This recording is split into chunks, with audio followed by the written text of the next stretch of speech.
చాలా మంది బిగినర్స్ నన్ను ఒకటే క్వశ్చన్ అడుగుతున్నారు. డైలీ ప్రాక్టీస్ చేస్తున్నా కానీ డ్రాయింగ్ ఇంప్రూవ్ అవ్వట్లేదు ఎందుకు? రీజన్ టాలెంట్ కాదు, స్మాల్ మిస్టేక్స్ వల్ల ఇంప్రూవ్మెంట్ స్టాప్ అవుతుంది. ఈ షార్ట్ లో బిగినర్స్ చేసే 3 most common drawing mistakes and వాటిని ఎలా అవాయిడ్ చేయాలో క్లియర్ గా ఎక్స్ప్లెయిన్ చేస్తాను. First and most common mistake, pencil ని చాలా హార్డ్ గా ప్రెస్ చేయడం. బిగినర్స్ అనుకుంటారు లైన్ డార్క్ గా ఉంటే డ్రాయింగ్ స్ట్రాంగ్ గా ఉంటుంది అని. బట్ రియాలిటీ ఏంటంటే హార్డ్ ప్రెస్ చేసిన లైన్స్ పేపర్ ని డ్యామేజ్ చేస్తాయి.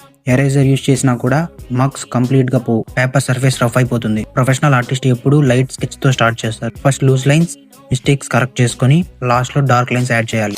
సెకండ్ మిస్టేక్, ప్రపోర్షన్ ని క్యాచ్ చేయకపోవడం. బిగినర్స్ డైరెక్ట్ గా డీటెయిల్స్ కి వెళ్ళిపోతారు. బేస్ కరెక్ట్ లేకుంటే డీటెయిల్స్ వర్క్ అవ్వవు. ఆల్వేస్ గ్రిడ్ మెథడ్ ని యూజ్ చేయండి. మీకు గ్రిడ్ మెథడ్ గురించి వీడియో కావాలంటే నా యూట్యూబ్ ఛానల్ ఉంటుంది, లేదా డిస్క్రిప్షన్ లో లింక్ ఇస్తాను, దాన్ని ప్రెస్ చేసి కూడా చూడొచ్చు. Third and most dangerous mistake, self comparison. Instagram లో, యూట్యూబ్ లో ప్రొఫెషనల్ ఆర్టిస్ట్ వర్క్ చూసి నేను ఇలా ఎప్పుడు డ్రా చేయలేను అని ఫీల్ అవ్వడం. మీరు వాళ్ళ స్టార్టింగ్ స్టేజ్ ని చూడట్లేదు, ఓన్లీ ఫైనల్ రిజల్ట్ మాత్రమే చూస్తున్నారు. కంపేర్ చేయాలి అంటే మీ ఓల్డ్ డ్రాయింగ్స్ తో కంపేర్ చేయండి. 1 month back drawing, today drawing difference కనిపిస్తే యు ఆర్ ఇంప్రూవింగ్. టాలెంట్ లేకపోవడం ప్రాబ్లం కాదు, మిస్టేక్స్ రిపీట్ చేయడం ప్రాబ్లం. ఈ 3 మిస్టేక్స్ అవాయిడ్ చేస్తే మీ ఆర్ట్ జర్నీ స్మూత్ గా ఉంటుంది. షార్ట్ నచ్చితే లైక్ చేయండి. ఆర్ట్ నేర్చుకోవాలి అంటే సబ్స్క్రైబ్ చేయండి. మీ ఆర్ట్ జర్నీలో నేను మీ ఫ్రెండ్ లాగా గైడ్ చేస్తాను.